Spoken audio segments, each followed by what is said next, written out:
seni eta kan organisasi urang eta kunut NU usolli NU malah usolli 7 kali usolli iya deh kumaha demi melanjutkan seseorang tapi korban kan. Nah orang tinggal sedih nama eta organisasi urang imah urang kok dirusak iman trek jaritakeun naon berarti keyakinanana geus atuh geus kos kitu urang jaritakeun hakikat mah teu kudu dibongkar geus aya tulisanana di Lauhil Mahfuz kudu kitu saat perjuanganana di syariat mana wari kembali ke syariat sawatir urang di zaman urang ke di anak urang itu kan organisasi urang wadah urang kajian kuku bahagia aya khuruj anu nyaritakeun fadilah diwahabikeun masa sih khuruj sakitu hebat da diwahabikeun nya ge henteu hatena mah persaingan politik. Nah FPI nu sakitu poharana Habib Rizik diwahabikeun lah ora iya wong kuno tapi Rizik baku ngeriung iya sepotong-sepotong sirama itu jawane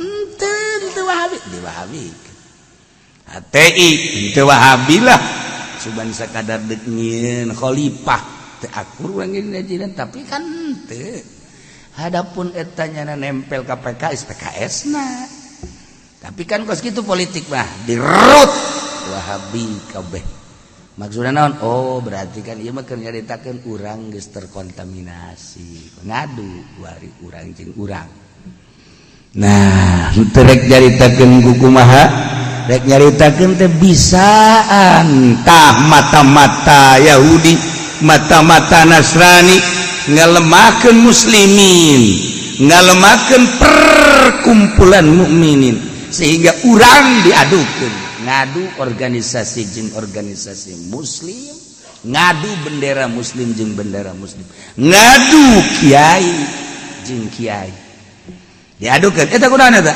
makananana makanan asal geus ngadahar duit ku sekarang itu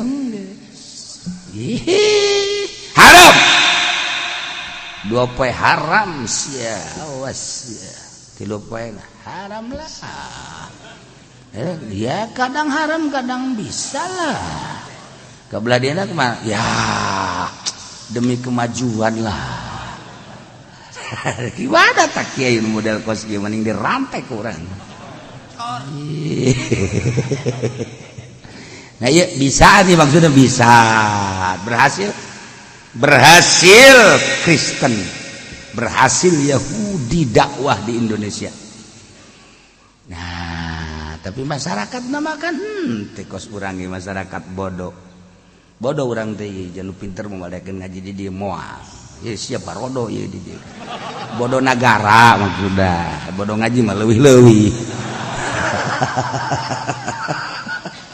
tapi nu bodoh mah pan teu urang mah dia bere duit ku pemerintah tilok aju duit kos gitu urang mah judi tilok nanti rada lempeng tinggal nonton kiai bae kok kiai sikitu nah jadi kuari mah masyarakat anu nonton nu pinter paingan cakolot baheula engke mah aya ayak-ayak beas anu gede moncor anu leutik henteu tah kakara terbuka hate sia ya kecena kieu can kaharti kula mah atuh emang sia moal kaharti bae aja di otak nangan geus setengah jengkal geus tanyakeun ka nu ngarti itu bae masih kieu maksudna aya beas mah aing teu kaharti nanyakeun sia kan aing henteu orang teu ngarti kabeh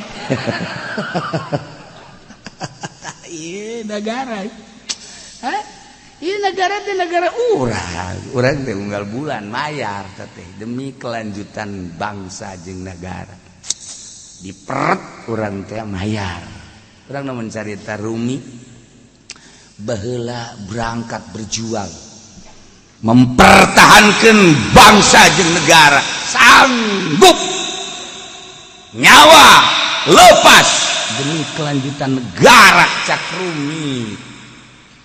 Ayo terus ke medan laga, bawa senjata saya ayana, loba nu gugur, masalah. Akhirnya jadilah satu kemerdekaan daratangnya ka negara urang cak Rumi.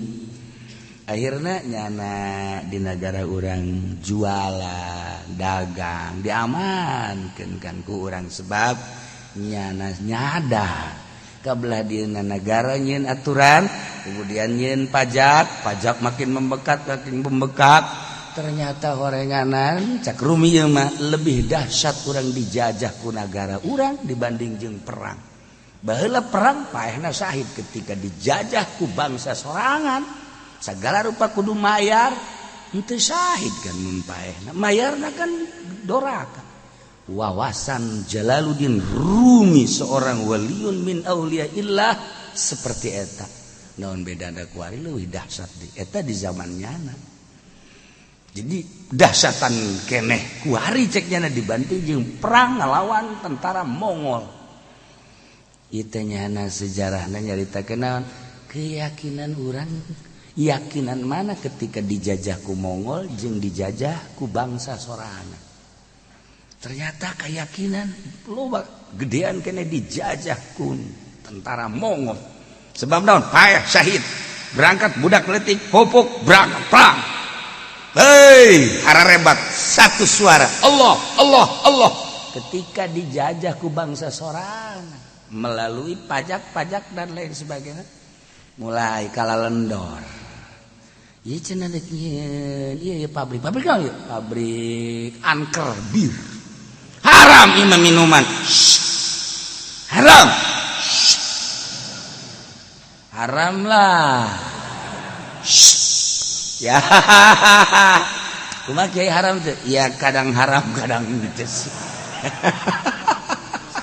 Tanda tangan ada di dinya. Ya Allah ya Rabb. Oh, perjuangan gereja tidak boleh sebab tidak memenuhi persyaratan. Nah, mayoritas Islam Muslim masa sih gereja tidak boleh. Oh, benar. Tidak boleh lah. Ya. Tanda dijajah ku bangsa sorangan. Rumi nyaritakeun seperti eta. Henteu rek maksud nyaritakeun naon? Kayakinan ieu mah nyaritakeun ge bisaan Yahudi, bisaan Nasrani.